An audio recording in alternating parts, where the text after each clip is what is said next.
ដែលគាត់ចូលចិត្តផឹកស្រាតើផឹកស្រាហ្នឹងអាចបំផ្លាញសុខភាពបេះដូងដែរទេការផឹកស្រាកាលណាយើងផឹកបរិមាណច្រើនវាធ្វើឲ្យមានបញ្ហាខ្សោយបេះដូងបាទហើយបូកផ្សំពីប៉ះពាល់ផ្ទាល់នេះគឺពាក់ព័ន្ធជាមួយនឹងការសម្រាកមិនគ្រប់គ្រាន់ជាមួយនឹងចំណីអាហាររបបអាហារដែលគាត់ញ៉ាំក្នុងពេលជាមួយគ្នាមួយគាត់ខ្លាំងស្រាស់ហើយហ្នឹងក៏ជាមូលហេតុដែលធ្វើឲ្យការជើងទឹកនោមផ្អែមរសឈាមហើយធ្វើឲ្យមានបញ្ហាបេះដូងតាមក្រោយបាទបើសិនជាគាត់ប្រើខ្លាញ់ដដែលឡើងមើលទៅឡើងប្រែពណ៌ឡើងខ្មៅតើខ្លាញ់ទាំងអស់ហ្នឹងវាបង្កហានិភ័យអីគេខ្លះដល់សុខភាពបេះដូងឬក៏សុខភាពរាងកាយយើងខ្លាញ់នៅពេលដែលយើងដុតកម្ដៅវាម្ដងហើយម្ដងទៀតវាឡើងក្ដៅអញ្ចឹងវាមានការបម្រែបម្រួលអុកស៊ីតកម្មនៅក្នុងហ្នឹងហើយវាធ្វើឲ្យបង្កើតជាសារធាតុជាច្រើនដែលវាប៉ះពាល់ទៅដល់សុខភាពមិនមែនតែបេះដូងទេគឺជាសុខភាពទូទៅតែម្ដងជាបរិវត្តខ្មែរដែលគាត់កើតជំងឺបេះដូងភាគច្រើនតើវាមានទម្លាប់អីគេខ្លះដែលធ្វើឲ្យគាត់កើតជំងឺនឹងច្រើនទី1ការដែលគាត់អត់សូវបានហាត់ប្រាណការជក់ប្រៃបានបញ្ហាលើសសម្ពាធឈាមហើយនិងទឹកនោមផ្អែមក៏យើងជួបច្រើនដែរបាទហើយបញ្ហាលើសសម្ពាធឈាមនិងទឹកនោមផ្អែមនេះគឺជាក្តីបារម្ភកង្វល់មួយដ៏ធំសម្រាប់ប្រទេសជាតិយើងប្រភេទអាហារបែបណាដែលបង្កគ្រោះថ្នាក់ខ្លាំងជាងគេអាហារដែលមិនល្អសម្រាប់បេះដូងជាពិសេសនៅក្នុងករណីដែលយើងញ៉ាំច្រើនគឺអាហារដែលប្រៃខ្លាំងអាហារដែលមានជាតិអំបិលខ្ពស់ស្ករខ្ពស់អាហារដែលមានជាតិខ្លាញ់ឆ្អែតខ្ពស់ហើយនឹងជាមួយនឹងអាហារដែលកែច្នៃបាទ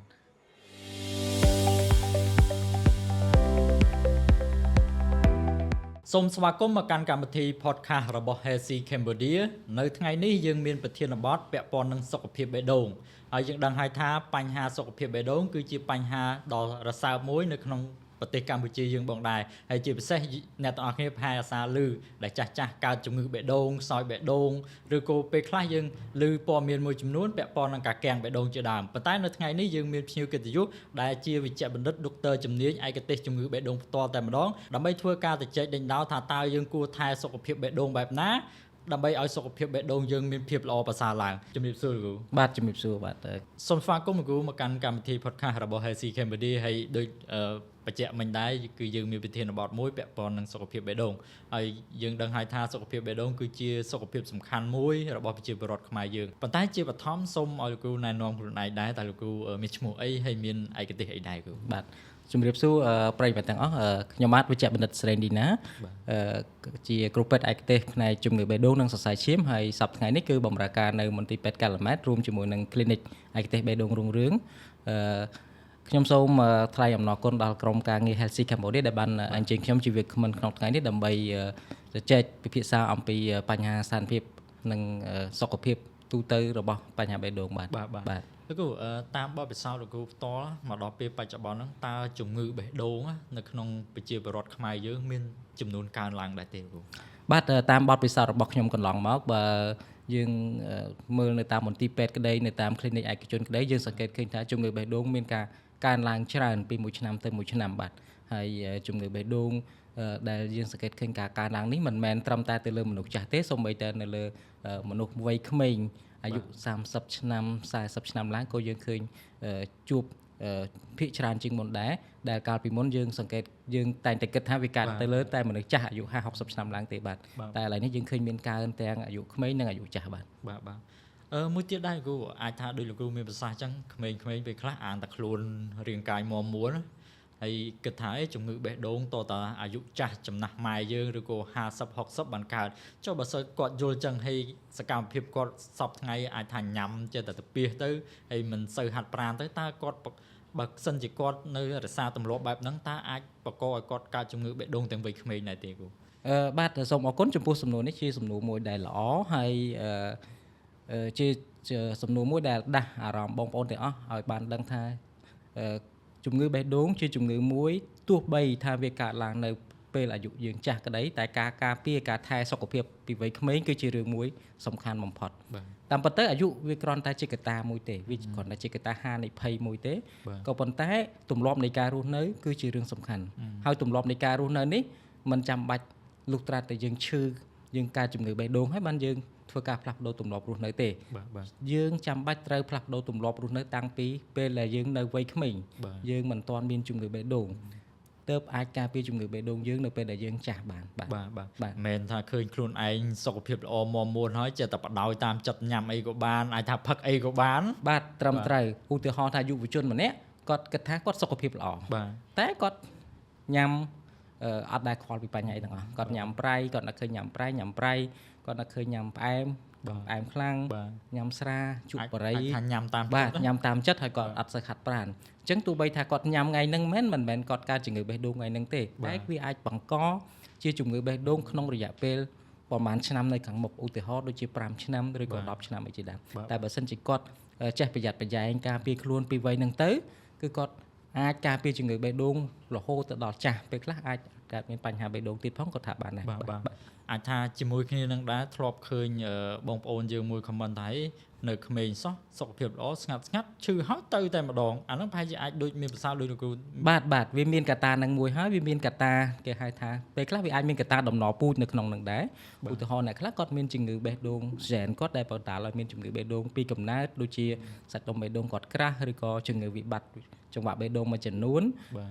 ដែលគាត់អត់ដែលបានពិនិត្យគាត់អត់ដែលតាមដានគាត់អត់ដែលដឹងបូកផ្សំជាមួយនឹងទម្លាប់នៃការរស់នៅរួមផ្សំគ្នាបង្កឲ្យជំងឺបេះដូងគាត់ងាយនឹងកើតឡើងតែម្ដងបាទជាមួយគ្នានេះដែរក៏អរគុណទៅដល់ប្រេងឆា Healthy Plus ដែលបានឧបត្ថម្ភមកកាន់កម្មវិធី Dr. Podcast របស់ Healthy Cambodia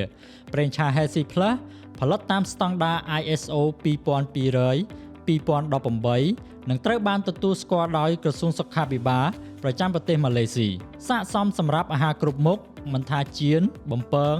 ទឹកជ្រលក់សាឡាត់ដុតនំនិងម្ហូបបួសក៏អាចប្រើប្រាស់បានចម្រាញ់ពីសណ្តែកសៀងសុទ្ធ 100% និងមានវីតាមីន A វីតាមីន E ដែលជាអាហារបំប៉នមីក្រូសារជាតិសម្បូរទៅដោយអាហារូបត្ថម្ភ Omega 3 Omega 6 និង 9ល្អបំផុតសម្រាប់សុខភាពបេះដូងអ្នកមួយទៀតដែរគ្រូអាចថាបច្ចុប្បន្ននេះអាចថាជាសម័យ digital ហើយយើងអាចថាចូលដល់សម័យ AI ទៀតអាចថាបរិបទនៃការធ្វើការមួយចំនួនជាពិសេសយុវជនគឺនៅការិយាល័យអាចថាអង្គុយនៅមុខកុំព្យូទ័រយូរមែនទែនហើយអាចថាពេលខ្លះអង្គុយធ្វើការយូរអញ្ចឹងទៅងុយគេងអីអាចថាផឹកភេសជ្ជៈផ្អែមដើម្បីដាស់ស្មារតីខ្លួនឲ្យមានផ្ចង់អារម្មណ៍ធ្វើការបានយូរចុះបើសិនជាគាត់អង្គុយយូរគាត់ផឹកគ្រឿងផ្អែមគ្រឿងភេសជ្ជៈហ្នឹងតើអាចប៉ះពាល់ដល់សុខភាពបេះដូងនៅថ្ងៃអនាគតដែរទេបាទសំណួរនេះចម្លើយខ្លីគឺពិតជាប៉ះពាល់អញ្ចឹងខ្ញុំសូមបកស្រាយថាវាប៉ះពាល់យ៉ាងម៉េចនៅក្នុងនេះគឺយើងឃើញចំណុចសំខាន់ធំពីរទី1តកតងជាមួយនឹងសកម្មភាពរាងកាយឬក៏ការធ្វើចលនាដែលយើងអត់សូវបានធ្វើចលនាយើងអង្គុយយូរយើងធ្វើការយូរអញ្ចឹងកាលណាយើងអង្គុយយូរយើងអត់សូវមានសកម្មភាពរាងកាយវាជាកត្តាហានិភ័យមួយដែលធ្វើឲ្យយើងងាយនឹងឡើងទម្ងន់យើងអត់សូវបានបញ្ចេញសកម្មភាពរាងកាយជាកត្តាហានិភ័យមួយធ្វើឲ្យយើងងាយនឹងឡើងជាតិស្ករទាំងការឡើងទម្ងន់ទាំងការឡើងជាតិស្ករនេះវាជាសត្វតែជាកត្តាដែលបង្កឲ្យមានហានិភ័យជាជំងឺបេះដូងទៅថ្ងៃក្រោយទី2តកតងជាមួយនឹងការប្រើប្រាស់ពពួកភេសជ្ជៈក្នុងហ្នឹងយើងសំដៅទៅលើភេសជ្ជៈផ្អែមក្តីភេសជ្ជៈបើកម្លាំងក្តីជាទូទៅភេសជ្ជៈផ្អែមកាលណាយើងញ៉ាំច្រើនដូចគ្នាដែរគឺធ្វើឲ្យយើងឡើងទម្ងន់ងាយឡើងជាតិស្ករងាយកើតទៅជាទឹកនោមផ្អែមដែលសិតតែជាកត្តាប្រឈមទាំងអស់ហើយការដែលយើងញ៉ាំភេសជ្ជៈបើកម្លាំងពីច្រើនភេសជ្ជៈបើកម្លាំងវាមានពួកសារធាតុកាហ្វេអ៊ីនដែលជាទូទៅវាអាចធ្វើឲ្យបេះដូងដើរញាប់ហើយនឹងសម្ពាធឈាមឡើងខ្ពស់អញ្ចឹងកាលណាយើងប្រើញឹកញាប់វាងាយធ្វើឲ្យសម្ពាធឈាមយើងឡើងអញ្ចឹងបូកបញ្ចូលទាំងអស់នឹងទៅធ្វើឲ្យបងប្អូនអាចងាយនឹងលើសសម្ពាធឈាមនៅវ័យក្មេងងាយនឹងកើតជំងឺទឹកនោមផ្អែមនៅវ័យក្មេងអាចឡើងជាតិខ្លាញ់ឡើងការធាត់ហើយទាំងអស់ហ្នឹងសុទ្ធតែជាកត្តាដែលធ្វើឲ្យមានហានិភ័យនៃជំងឺបេះដូងបាទទាំងអស់នេះយើងអាចជាទូទៅយើងអាចផ្លាស់ប្ដូរទម្លាប់បានផ្លាស់ប្ដូរយ៉ាងម៉េចឧទាហរណ៍បើសិនជាយើងធ្វើការនៅកន្លែង office មួយដែលយើងអង្គុយយូរយើងអាចផ្លាស់ប្ដូរទម្លាប់ឧទាហរណ៍ថាយើងរកពេលវេលាសមស្របណាមួយមិនថាចាំបាច់តតែហាត់ប្រាណលេងកីឡាអីទេយើងអាចរកពេលវេលាដើរទៅនេះទៅនោះណាឧទាហរណ៍ថាពេលខ្លះយើងធ្វើការពីជាន់ក្រោមទៅជាន់លើបើសិនជាយើងកន្លែងយើងមានចដាយយន្តយើងជិះកុំជិះចដាយយន្តយើងអាចដើរឡើងចដាយអីចឹងទៅបាទដើរឡើងចដាយចឹងទៅឬក៏ពេលយើងទៅញ៉ាំបាយយើងអីនៅចិត្តហ្នឹងយើងអត់ចាំបាច់ជិះឡានជិះម៉ូតូអីទេយើងអាចដើរត្រឹម100 200ម៉ែត្រជាប្រចាំថ្ងៃទៅក៏ជាទម្លាប់ល្អមួយដែរនៅក្នុងការថែរក្សាសុខភាពបេះដូងដូចគ្នាពាក់ព័ន្ធជាមួយនឹងការប្រើប្រាស់ភេសជ្ជៈបើកម្លាំងឬក៏អីហ្នឹងយើងមិនមែនបានន័យថាការប្រើប្រាស់ភេសជ្ជៈបើកម្លាំងហ្នឹងជាការព្យាបាលទេយើងត្រូវរកមើលមូលហេតុថាហេតុអីបានយើងចេះអស់កម្លាំងយើងគេងអត់គ្រប់យើងធ្វើការលើសម៉ោងឬក៏អីបើសិនជាក្នុងករណីដែល មានបញ្ហាទាំងអស់ហ្នឹងយើងត្រូវព្យាបាលមូលហេតុ បាទ មិនមែនយើងយកអ បាទ ភេសជ្ជៈបើកម្លាំងហ្នឹងមកព្យាបាលទេបាទ បាទ អញ្ចឹងបើសិនជាយើងគេងអត់គ្រប់យើងត្រូវរកពេលវេលាសម្រាប់ បាទ បានគ្រប់គ្រាន់យើងធ្វើការលើសម៉ោងយើងត្រូវ បាទ រកពេលសម្រាប់ឲ្យបាន ព្រោះរាងកាយយើងក៏ត្រូវការពេលក្នុងការបញ្ចូលធម្មពលដែរ បាទ មិន បាទបាទ ដូចគ្រូមានប្រសាសន៍អញ្ចឹងមិនមែនយើងខំធ្វើការអាចថា over ខ្លាំងពេកលើសខ្លាំងពេកហើយយើងមកពិសាគ្រឿងកំប៉ុងរឿងជំនួយហ្នឹងវាឲ្យប្រសើរឡើងមិនមែនទេអានេះគឺជាផ្លូវខុសរបស់យើងហ្នឹង បាទ បាទមួយទៀតដែរគ្រូអាចថាពាក់ព័ន្ធនឹង stress រ៉ាំរ៉ៃដែរអាចថាបើសិនជាយើង stress យូរអាចវាប៉ះពាល់ដល់បេះដូងយើងកម្រិតណាដែរទៅគ្រូ បាទពាក់ព័ន្ធជាមួយនឹង stress វាសឹងតែជិះមិនរួចទេចំពោះមនុស្សគ្រប់គ្នានៅក្នុងហ្នឹងក៏ប៉ុន្តែគ្រាន់តែតើ stress របស់យើងហ្នឹងវាជា stress ដែលកើតឡើងម្ដងម្កាល បាទ ឬក៏ stress រ៉ាំរ៉ៃ stress ដែលកើតឡើងម្ដងម្កាលជាទូទៅវាមិនមានជាផលប៉ះពាល់អីទេបើសិនជាយើងគ្រប់គ្រងអារម្មណ៍របស់យើងកុំឲ្យតានតឹង បាទ តែបើសិនជា stress រ៉ាំរ៉ៃសួរថាតើវាប៉ះពាល់ទៅដល់វាជាមូលហេតុមួយធ្វើឲ្យកើតជំងឺបេះដូងអត់ បាទសម្រាប់ការដែល stress រ៉ាំរ៉ៃវាមិនមែនជាមូលហេតុចំទេតែវាក៏ជាកត្តាដែលរួមផ្សំនៅក្នុងនឹងដែរហេតុអីព្រោះទី1កាលណាយើង stress រ៉ាំរ៉ៃយើងអាចធ្វើឲ្យបេះដូងដើរញាប់វាបញ្ចេញហូម៉ូនមួយចំនួនធ្វើឲ្យបេះដូងដើរញាប់ធ្វើឲ្យសម្ពាធឈាមកើនឡើងជាកត្តាមួយកត្តាទី2 stress នៅពេលដែលយើង stress វាអាចនឹងធ្វើឲ្យមានការផ្លាស់ប្ដូរនៃទម្លាប់រស់នៅដែលល្អ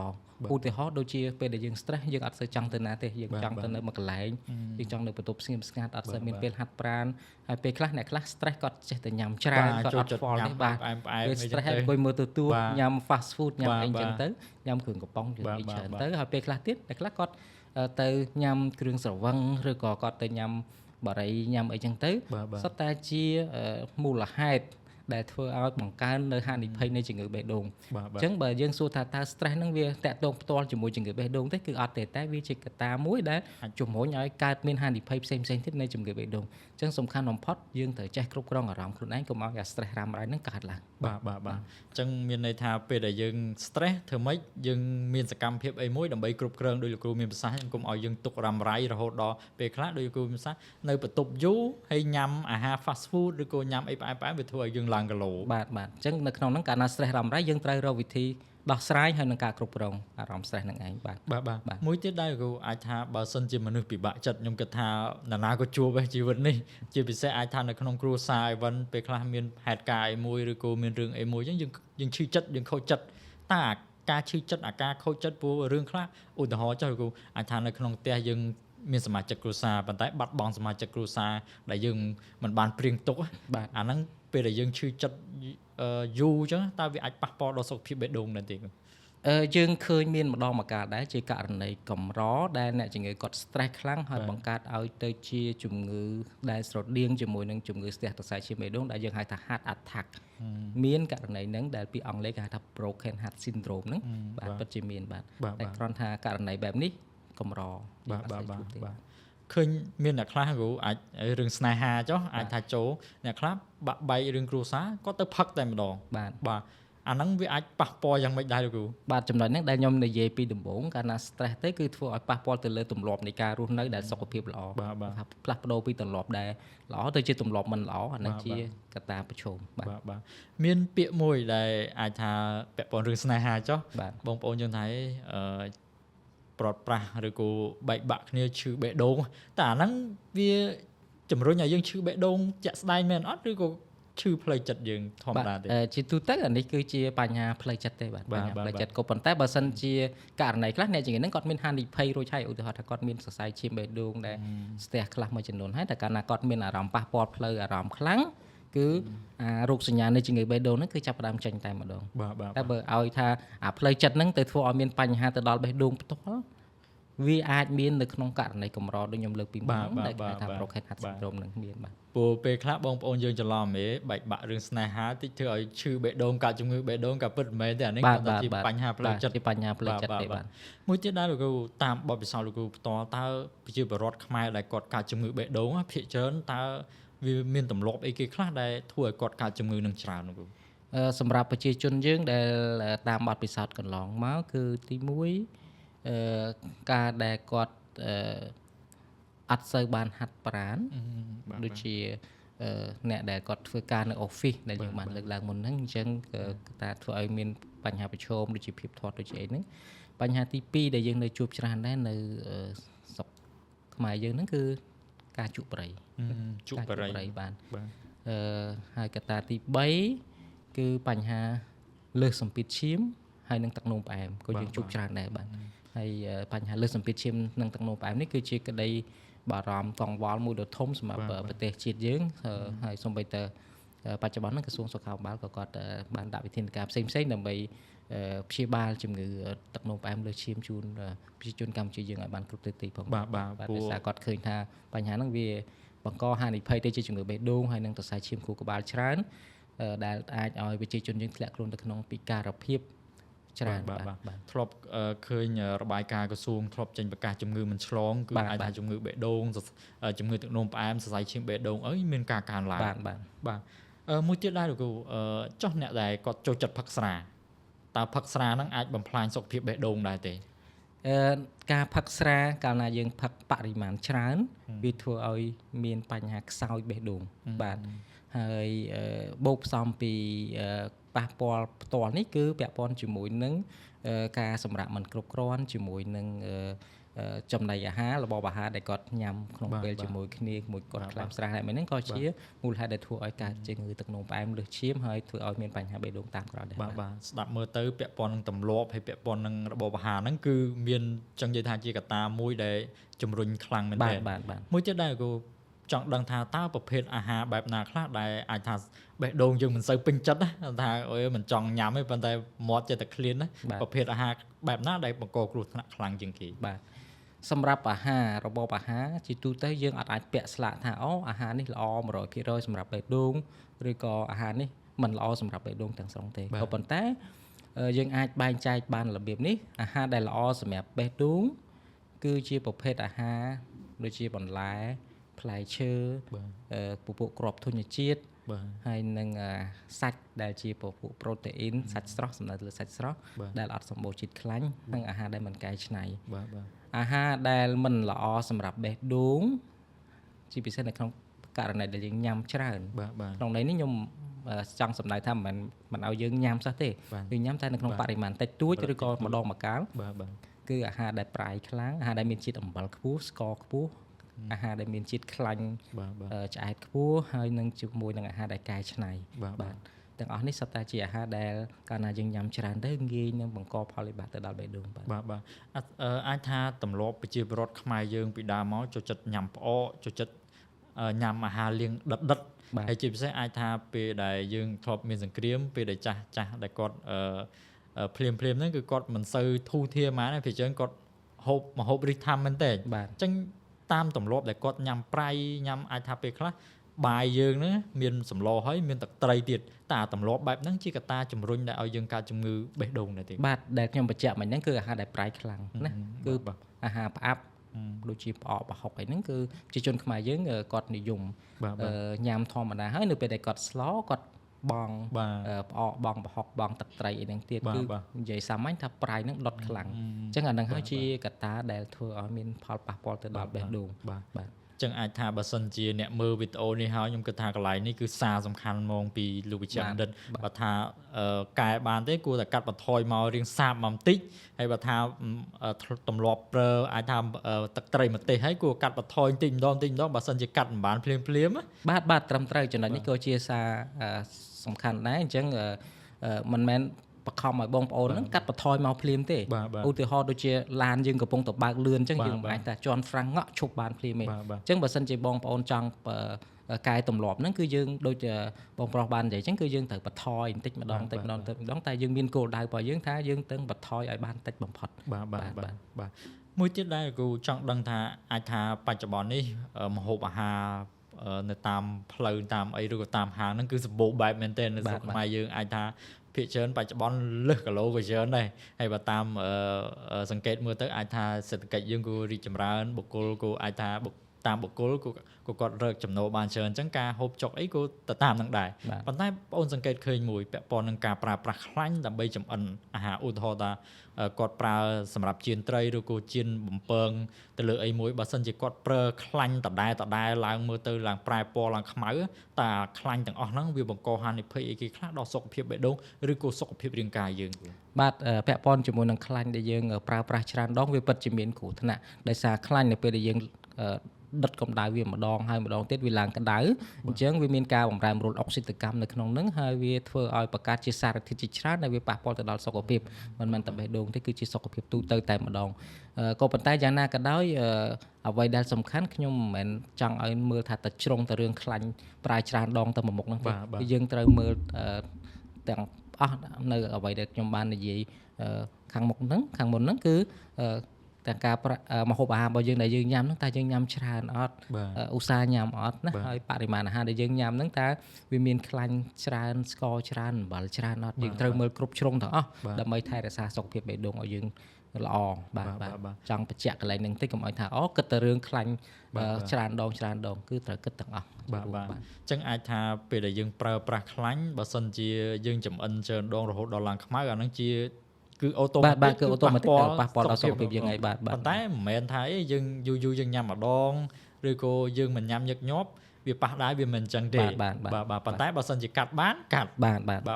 មួយទៀតដែរគូអាសាឃើញអាចថាមានករណីខ្លះអាចរួមទាំងសាច់ញាតិឬបងប្អូនដែលធ្លាប់ស្គាល់ស្ងាត់កាំងបេះដូងស្លាប់តែម្ដងគូហើយពេលខ្លះគាត់មានបងប្អូនខ្លះថាមិនទាំងឈឺអីផងឃើញនៅរឹងមាំសុខភាពរឹងមាំអីចឹងតើកត្តាសំខាន់អីគេខ្លះដែលធ្វើឲ្យអាចថាក្មេងៗឬក៏អាចថាអាយុច្រើនតិចគាត់កាំងបេះដូងភ្លាមបាទចំណុចនេះខ្ញុំចង់បញ្ជាក់ដែរកាលណាយើងឃើញមនុស្សក្មេងម្នាក់ដែលគាត់កើតជំងឺបេះដូងជាទូទៅយើងអត់អាចកំណត់មូលហេតុបានដោយវិនិច្ឆ័យពីខាងក្រៅថាដោយសារគាត់ stress ពេកដោយសារគាត់លើឈាមទឹកនោមផ្អែមអីចឹងឬក៏គាត់មានគេហៅថាទម្លាប់នៃការរស់នៅមិនល្អអត់អាចកំណត់បានទេដោយសារនៅក្នុងនោះវាមានកត្តាផ្សេងទៀតដែរដូចខ្ញុំបានជម្រាបជូនពីមុនអញ្ចឹងគឺក្រៅពីអាយុនៅមានកត្តាដំណពូជឬក៏គេហៅថា gene អញ្ចឹងនៅក្នុងនោះមានជំងឺបេះដូងមួយចំនួនដែលពេលដែលគាត់កើតមកគាត់មាន gene នឹងមកជាមួយអញ្ចឹងវាធ្វើឲ្យគាត់កើតជំងឺបេះដូងនឹងខ្ញុំឧទាហរណ៍ដូចជាជំងឺបេះដូងដែលធ្វើឲ្យស្លាប់ភ្លាមដោយមិនមានរោគសញ្ញាដឹងមុនដូចជាជំងឺមួយគេហៅថាជំងឺ Brugada អញ្ចឹងជំងឺ Brugada ហ្នឹងវាពាក់ព័ន្ធជាមួយនឹង gene របស់យើងពីកំណើតថាgene ហ្នឹងវាងាយជំរុញឲ្យបេះដូងហ្នឹងដើរខុសច្រវាក់ទៅជាកាំងបេះដូងតែម្ដងអញ្ចឹងនៅក្នុងករណីដែលយើងអត់បានឆែកសុខភាពឬក៏យើងអត់បានបណ្ឌិតយើងអត់បានដឹងមុនគឺអត់ដែលមានបញ្ហាអីទេស្រាប់តែគេអាចកាំងបេះដូងស្លាប់តែម្ដងឧទាហរណ៍ករណីមួយទៀតដូចជាសរសៃឈាមបេះដូងរីកធំក្នុងករណីសរសៃឈាមបេះដូងរីកធំពេលខ្លះក៏អត់មានរោគសញ្ញាអីឲ្យយើងដឹងដែរហើយចៃដន្យនៅពេលណាមួយដែលសរសៃឈាមដែលវារីកធំនោះវាធ្លាយដល់វាធ្លាយគឺអ្នកជំងឺគាត់អាចស្លាប់ភ្លាមតែម្ដងប៉ុន្តែជាអ្វីដែលយើងអត់អាចកំណត់ដឹងមុនអញ្ចឹងនៅក្នុងចំណុចនេះខ្ញុំចង់បញ្ជាក់ថាបើយើងនៅក្មេងមិនមានរោគសញ្ញាមិនប្រកាសថាយើងអត់មានឈឺអីទេអញ្ចឹងយើងត្រូវអាសាទី1អាសាឆែកសុខភាពតាមដានសុខភាពរបស់យើងឲ្យបានជាប់លាប់ហើយបើសិនជាមានរោគសញ្ញាណាសង្ស័យតាក់ទងជាមួយនឹងបញ្ហាបេះដូងដូចជាចុកទ្រូងថប់ឬក៏ណែនទ្រូងមានញ័រទ្រូងឧស្សាហ៍ល្ងិតមុខឬក៏ថប់ឆាប់អស់កម្លាំងឬក៏ឆាប់ហត់គួរតែទៅពិនិត្យឬក៏ឆែកសុខភាពដើម្បីឲ្យគ្រូពេទ្យវិនិច្ឆ័យថាតើយើងមានបញ្ហាអីនៅក្នុងខ្លួនអត់ទី1ទី2យើងត្រូវតែព្យាយាមធ្វើម៉េចទម្លាប់រស់នៅឲ្យបានល្អបាទទាំងការហាត់ប្រាណទាំងរបបអាហារដែលយើងបានជជែកគ្នាមុនខាងដើមបាទចាប់អារម្មណ៍មួយទៀតដែរគ្រូលើកមិញអ្នកដែលមានចង់និយាយថាមានដំណរពូជដែលថាអាចថាពូជម្បូរគាត់ហ្នឹងគឺអាសាឃើញជំងឺខ្សោយបេះដូងឬក៏ជំងឺបេះដូងទៅចង់ដឹងថាតើក្រុមមនុស្សបែបណាខ្លះដែលហានិភ័យខ្លាំងញឹកញាប់កើតជំងឺបេះដូងច្រើនជាងគេយើងមើលទៅលើកត្តាគ្រួសារឧទាហរណ៍ថាក្នុងគ្រួសារហ្នឹងគាត់មានឪពុកម្ដាយឬក៏មានបងប្អូនឬក៏មានសាច់ញាតិដែលគាត់មានបញ្ហាជំងឺបេះដូងពីមុនមកអញ្ចឹងយើងត្រូវតែប្រយ័ត្នប្រយែងបើសិនជាយើងមានប្រវត្តិទាំងអស់ហ្នឹងយើងត្រូវឆែកសុខភាពជាមួយនឹងគ្រូពេទ្យបេះដូងឲ្យបានច្បាស់លាស់ថាតើយើងមានបញ្ហាតំណពូជនឹងអត់ព្រោះជាទូទៅมันប្រកាស 100% ថាឪពុកម្ដាយមានកូននឹងតែមានទេអញ្ចឹងគាត់ថាវាប្រឈមខ្ពស់ជាងមនុស្សទូទៅដែលគាត់អត់មានឪពុកម្ដាយកើតជំងឺបេះដូងបាទអរគុណគ្រូអាចថាជាចុងក្រោយសូមអនុសាសន៍ខ្លីខ្លឹមតែម្ដងទៅកាន់អ្នកទស្សនាតើយើងធ្វើម៉េចកុំឲ្យយើងកើតជំងឺបេះដូងហើយយើងអាចថាសុខភាពផ្សេងដែរដើម្បីឲ្យល្អកុំឲ្យនៅក្មេងសោះឬក៏ចាស់ទៅនឹងមានជំងឺជាប់ខ្លួនបាទសម្រាប់សារចុងក្រោយរបស់ខ្ញុំគឺថាសូមកុំឲ្យបងប្អូនគិតថាជំងឺបេះដូងកើតតែនៅលើមនុស្សចាស់ជំងឺបេះដូងក៏អាចកើតនៅលើវ័យក្មេងដែរអញ្ចឹងក៏យើងត្រូវតែប្រយ័ត្ន ហើយការការពារសុខភាពបេះដូងមិនមែនតលតែយើងកើតជំងឺបេះដូងហើយបានយើងចាប់ផ្ដើមថែរក្សាទេគឺយើងត្រូវចាប់ផ្ដើមថែរក្សាតាំងពីវ័យក្មេងនៅពេលដែលយើងអត់ទាន់មានបញ្ហាសុខភាពបេះដូងកាលណាយើងថែរក្សាសុខភាពរបស់យើងបានល្អយើងអាចកាត់បន្ថយឬក៏ពន្យាពេលនៃការកើតជំងឺបេះដូងរបស់យើងទៅថ្ងៃក្រោយហើយអាចកាត់បន្ថយអត្រាគ្រោះថ្នាក់ដោយសារជំងឺបេះដូងដូចជាគាំងបេះដូងដូចជាខ្សោយបេះដូងជាដើមបាទសូមអរគុណ បាទអរគុណច្រើន អរគុណច្រើន ដូចអ្នកទាំងអស់គ្នាស្ដាប់ការបកស្រាយផងលោកគ្រូអញ្ចឹងខ្ញុំអាចថាសង្ខេបបានថាទី1បងប្អូនត្រូវមានទម្លាប់ញ៉ាំអាហារសុខភាពឲ្យបានទៀងទាត់កុំញ៉ាំអាហារដែល fast food ឬក៏អាចថាផឹកប៊ីយ៉ាច្រើនពេកវានាំឲ្យប៉ះពាល់ដល់សុខភាពខ្លាំងមែនទែនហើយជាពិសេសបងប្អូនត្រូវមានទម្លាប់ហាត់ប្រាណជាប្រចាំថ្ងៃហើយរត់តែសំខាន់ជាងនេះទៅទៀតអាចទៅ check សុខភាព6ខែម្ដងឬមួយឆ្នាំម្ដងដើម្បីតាមដានសុខភាពយើងតើយើងលើសអីយើងខ្វះអីដើម្បីងាយស្រួលក្នុងការកែកុនឬក៏ការព្យាបាលភ្លាមៗដើម្បីទាន់ពេលវេលាដែរដូច្នេះប្រសិនបើអ្នកទាំងអស់គ្នាមានចម្ងល់ពាក់ព័ន្ធនឹងសុខភាពបេះដូងបន្ថែមអ្នកទាំងអស់គ្នាអាច comment នៅខាងក្រោមបានក្រុមការងារនឹងធ្វើការឆ្លើយតបឬក៏ដាក់លេខទូរស័ព្ទរបស់គ្រូពេទ្យនៅខាងក្រោមសូមអរគុណ បាទសូមអរគុណ បាទ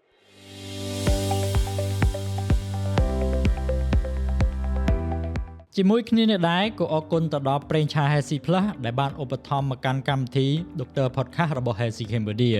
ប្រេងឆា Healthy Plus ផលិតតាមស្តង់ដារ ISO 2200 2018 និងត្រូវបានទទួលស្គាល់ដោយក្រសួងសុខាភិបាលប្រចាំប្រទេសម៉ាឡេស៊ីស័ក្តិសមសម្រាប់អាហារគ្រប់មុខមិនថាចៀនបំពងទឹកជ្រលក់សាឡាត់ដុតនំនិងម្ហូបបួសក៏អាចប្រើប្រាស់បានចម្រាញ់ពីសណ្តែកសៀងសុទ្ធ 100% និងមានវីតាមីន A វីតាមីន E ដែលជាអាហារបំប៉នមីក្រូសារជាតិសម្បូរទៅដោយអាហារូបត្ថម្ភ Omega 3 Omega 6 និង 9 ល្អបំផុតសម្រាប់សុខភាពបេះដូងអ្នក